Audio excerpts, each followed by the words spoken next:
Hello guys, ito yung tutorial natin about centralized. So, ano nga ba yung centralized guys? Itong centralized, ginagamit siya pag naka-multiple tablet kayo. Ibig sabihin nun, isa lang yung gagamitin mong coin slot pero madaming tablet. Kahit ilan yan guys, okay lang. No?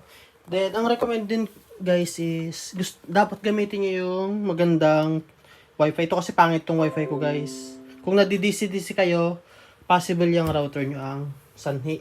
Then, dapat guys, pag nagpwesto kayo ng router, yung gagamitin yung router is 4 piso tab lang, no? Then, kung saang location nyo siya ilalagay, walang nakaharang, ganun, walang barrier na pader, ganun. Mas maganda kung sa mismong location din siya nakalagay yung router para hindi nagdi-DC-DC kasi isang rason yun guys bakit nagdi-DC-DC yung setup niya, okay? So, make sure na maganda yung router nyo. Mas maganda yung may 5 GHz like Ruigi, ganun. Yun yung mga recommended router ko. Okay, so ngayon dito tayo sa wirings guys. So, sa mga ano pala guys, wait lang pakita ko sa inyo. Sa mga ano yan? Okay, so sa mga gusto sumali pala guys sa ating VIP na DIY JTech support. Ito yung GC kung saan mas masasagot ko yung mga problem nyo, mga bug na lumabas, ganun. Mas priority ko lahat ng mga member dito guys, no? So dito rin ako naglalabas ng early updates. Ayan, so yung mga member natin dito guys. So kung interested kang sumali dito, 500 pesos lang guys, VIP ka na. So mas priority ko kayo kaysa sa mga nag-free DIY. Pero pwede pa rin guys yung mga free DIY, nasa YouTube lang natin yung mga tutorial. So chat nyo lang ako pag ready for activation, ano. So ngayon ituturo ko sa inyo yung wirings. Mabilis lang naman to guys. So ang kailangan nyo is itong centralized. Nasa description pala guys yung mga pyesa link. So, buksan nyo yung Facebook account ko, Dear Home Vlogs. Stock nyo ako doon. May nakapin doon na post. Nasa description lahat ng mga links ng pyesa. No? Then also mga diagram nandun lahat. So, madali lang tong i-build guys as long marunong kayo magbasa ng diagram. Also, or panoorin nyo tong tutorial na to, mga bubuo nyo siya. So, ang kailangan nyo is yung 220 volts. Isang saksakan lang guys. Yan, papunta sa ating 220 to 12 volt na output. So, ito kasi, dito na part. Yan, dalawa yan. So, tag-isa sila dyan para mabuo yung 220. Then, dito yung positive na 12 volt, negative na 12 volt. So, ito, papunta naman siya, ito.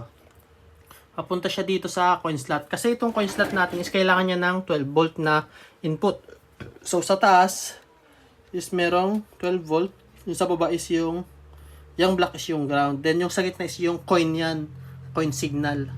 Okay, so wag kayo malilito guys ha.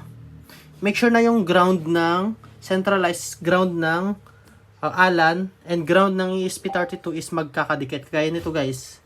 Ito, yung orange na yan sa ground. Then, yung black ng Alan, ayan, yung black ng Alan na ground connected. Then, yung kulay yellow yan is papunta sa ground ng ESP. Yung yellow, ito, yan. So, sundan natin, ito, ground. Huwag kayo malilito guys, sundan nyo na lang yung wirings. Then, ito is yung 3 volt.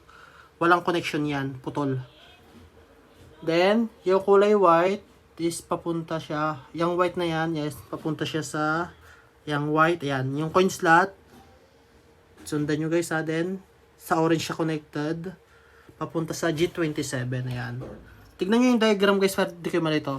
Bali, ito yung mga kailangan nyo sa ano. So, pwedeng ESP32 na 38 pin or ESP32 na 30 pins pwede. As long exist yung pin out, no? Yun yung importante. So, ang kailangan kasi natin sa centralized is yung G27, G25 for coin inhibit, then ground, ayan o ground, then 3 volt, yun lang.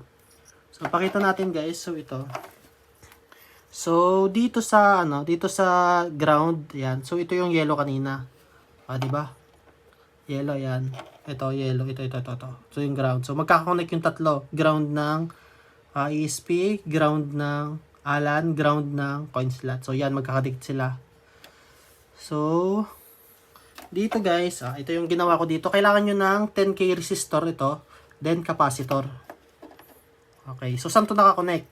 Ayan, tignan nyo yung diagram para di kayo mahirapan. So, from 3 volt, ito, 3 volt kasi yan, 3 volt, ayan, itong green na yan, 3 volt, papunta sa G27, ito, yung kulay orange. Ayan, G27 yung pinout na yan. Ito kasing white na yan is, coin inhibit. Ayan, papunta sa coin inhibit yan sa baba. Yung black, wala yan, yung red. Yan, coin inhibit yan guys. So, lagyan nyo ng ganyan. So, yung G27, yan.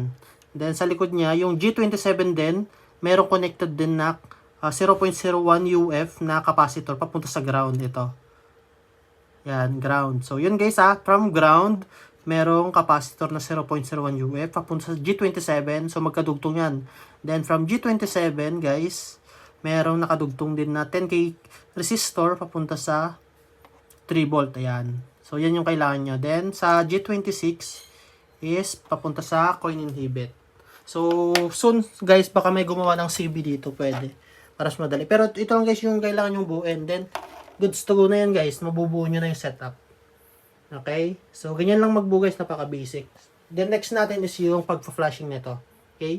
So, doon na yun sa part 2.